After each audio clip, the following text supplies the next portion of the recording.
आज से स्पष्ट करें, जो जीव एक दिन बटोरों का सरोवा सुरखती थी, अब वह सरा सरा कर मटर का सत्तू सरपोटने लगी।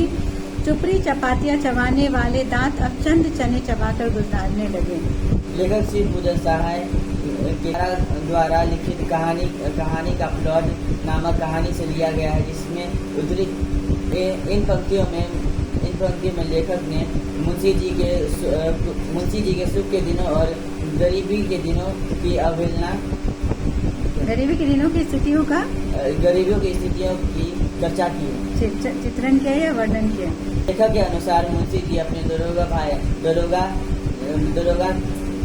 दरोगा जी के जमाने में मुंशी जी ने खूब मौज मस्ती की। गांजे में बढ़िया से बढ़िया इत्र लगा के पीते थे और अपने कपड़े में इत्र मल कर लगाते थे। इस समय में 32 बटेर और 14 चपातियाँ खाया करते थे, जो आज किंतु दरोगा जी के मरते ही मुंशी जी की दुर्दशा आ गई है। जो कभी बटोरों का सरोवा सुरखने वाले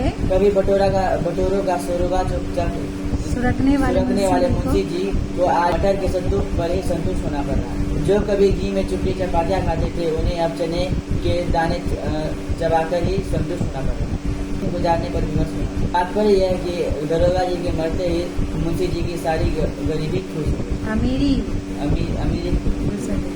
सचमुच अमीरी की कर्व में पनपी हुई गरीबी बड़ी जहरीली होती है। आज से स्पष्ट करें। शुद्ध पंक्ति श्री पूजन सहाय द्वारा लिखित कहानी के प्लॉट की नामक कहानी से लिया गया है, जिस पर कहानीकार ने स्पष्ट किया है अमीरी की सुख भोगने वाले व्यक्ति पर जब गरीबी की मार पड़ती है तो उसे सहना मुश्किल हो जाता है, अत्यंत भयावह हो जाता है। अपने बड़े भाई दरोगा जी के ज़माने में मुंशी जी ने बढ़िया से बहुत मौज मस्ती की, लेकिन जैसे ही दरोगा जी की मृत्यु हुई तो वे सारी गरीबी खुश हो गई, अमीरी खुश हो गई और अपने भविष्य के लिए उन्होंने कुछ नहीं सोचा।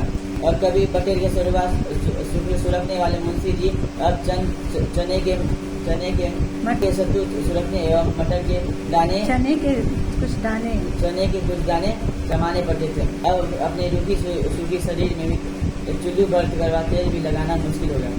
इससे ही मुंशी जी के लिए दारुण स्थिति थी। इस संदर्भ में लेखक का कथन है कि अमीरी की कब्र में पनपी हुई गरीबी बहुत ही जहरीली होती है। भगजोगनी का दूसरा वर्तमान नवयुवक पति उसका ही बेटा था, सतीला बेटा था। यह घटना समाज की किस बुराई की ओर संकेत करती है, क्यों? भगजोगनी का दूसरा पति उसका नवयुवक सतीला बेटा था। यह समाज की दहेज जैसी कुप्रथा के कारण बेमेल विवाह को प्रस्तुत करती है। यह घटना नारी की असीमता की असुरक्षा की संकेत करती है। बेमेल विवाह और असुरक्षा से उत्पन्न स्थिति में तरह का दंश नारी को झेलना पड़ता है। यह गरीबी से उत्पन्न समस्या